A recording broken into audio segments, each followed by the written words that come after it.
Hi, and welcome back to the DPAF. And in this podcast, I wanted to ask the question of why do our leaders never get headhunted? And when I use the word headhunted, I'm of course referring to the recruiting phase for headhunting someone for a job, trying to grab talent from the marketplace to hire or to represent another party trying to hire people. And, I do a lot of traveling around the world, and I go to a lot of places and a lot of countries, and people always ask me, David, where are you from? And I say I'm from Great Britain, and they say, wow, Great Britain, it's a great country, and they ask me questions about Great Britain. But what they never do is they never talk about how their country would like our leaders. Now, obviously, some of our leaders have been headhunted in the private sector. I mean, Nick Clegg was hired to work for Facebook, but that, of course, was to censor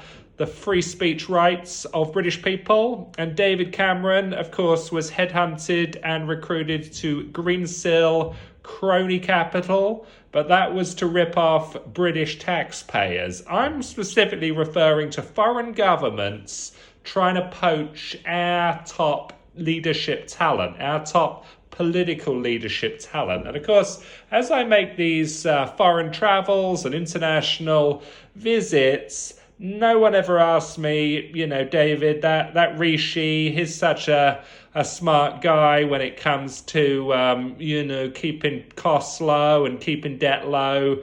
We'd love to have him here in our country to help us. Or they never say that Matt Hancock, I hear he's available. He's looking for a new position. Wow, we'd love to have him over here to look after our healthcare system. Or, Gavin Williamson, we'd love to have him over here to teach us about how to keep schools open and keep kids getting trained and developed. And, I hear Dominic Raab's coming up for, availability on the job market. Wouldn't it be great to have him over in our country? And the reason I never hear this stuff is the same reason you never hear this stuff. And it's because foreign countries do not want our political leaders. They don't rate them any more than we do.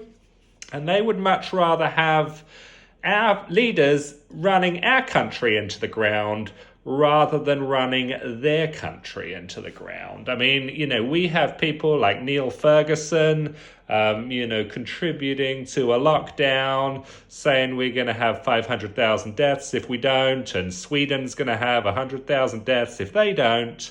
And yet, when the smoke clears, it's obvious we were never going to have 500,000 deaths, and Sweden, who did no lockdown, did neither. And what we should be doing, we do all this foreign aid for foreign countries. We should tie foreign aid to these countries hiring our political leaders. They should give our political leaders jobs so that they do not have to lead our country into the abyss. At the same time, we should be recruiting foreign political talent, foreign governmental talent into our country. I mean, look at that epidemiologist in Sweden. Can't remember his name off the top of my head. That guy's probably only making, between 250 to 500,000 a year max. I mean, he saved his country billions and billions and billions and billions of pounds with his decision not to lock down, with his decision to pursue the herd immunity. And our political leaders cost us hundreds and hundreds and hundreds of billions of pounds by making the alternative choice. I mean, as you know, in 2020, Britain's economy contracted by 9%, whereas Sweden's contracted by 3%. Now, 3% is not a good achievement. That's a bad achievement. But surely 3 times worse than that is a very bad achievement. So for the Swedish epidemiologist, we should hire him. We should pay him £1 billion a year, and it would be a drop in the bucket to the amount of money he could save us. And I really want us to start thinking about our political leadership and how much money they cost us. I mean, they always posture as being the smartest people in the room. They're the people, regular people that are too dumb to work in government. We need the really smart people in government, and yet we have a debt burden of, on its way to 4 trillion pounds, and it's not going to stop there. I mean, it's not going to be like 4 trillion. Hey, like debt starts coming down now. It's going to zoom past 4 trillion. It's going to go to 5, 6, 7, 8 trillion. I mean, the direction of travel is always more debt dumped on our young people. I mean, there was an article I was reading in the news this week about how Britain is governed for the benefit of older people, which I think is definitely true. But who bears the cost burden? I mean, it's not taxpayers today, it's taxpayers tomorrow.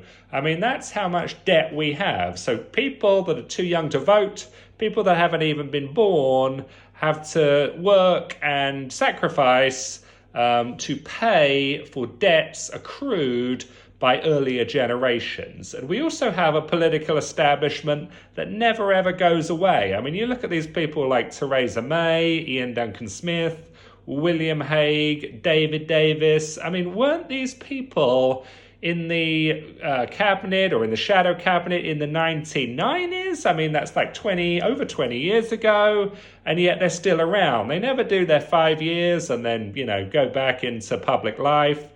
They hang around for decade after decade after decade, screwing up our public finances and, creating an environment where we constantly have less and less and less freedom and less and less happiness, I believe. So I think that's basically the reason why our political leaders never get headhunted for foreign governments. Foreign governments that are focused on success for their country, they want successful people at the top of their decision making for their country. They are serious countries. They want serious people.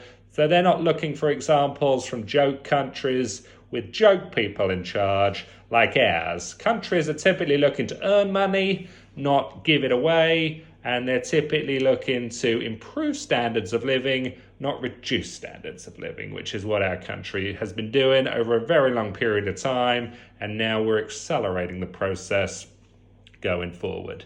Another thing I've heard a lot about over the course of my life relates to immigration, and specifically how immigration is such a great thing for Britain because it provides us with a rich cultural diversity. All these people coming in to Britain from foreign countries are teaching us, they're helping us, they're diversifying our culture in a very rich way. I remember Robin Cook, who was in the Labour Party, Labour government under Tony Blair. He was always sort of standing up in Parliament talking about how chicken tikka masala was like his favourite dish, and he ate it for breakfast and he ate it for dinner sort of every night. And this kind of was a great example of the rich cultural diversity. And I've always thought about flipping it around. So if we benefit so much from rich cultural diversity through immigration, why can't other countries benefit from our rich cultural diversity through emigration? Why are we not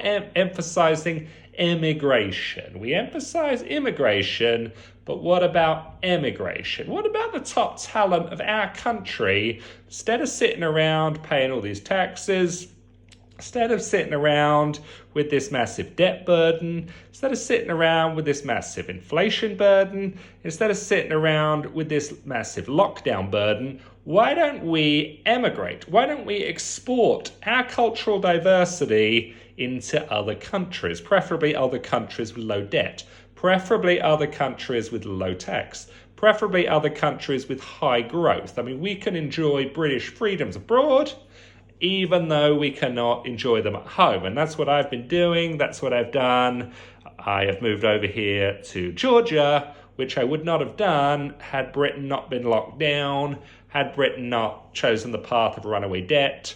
And, you can do this too. You can escape the system. You can live a British life on foreign soil. It's very easy to get citizenship over here in Georgia, or if you don't want to do that, you can just simply get a residency permit, which is a sort of rolling annual permission to reside.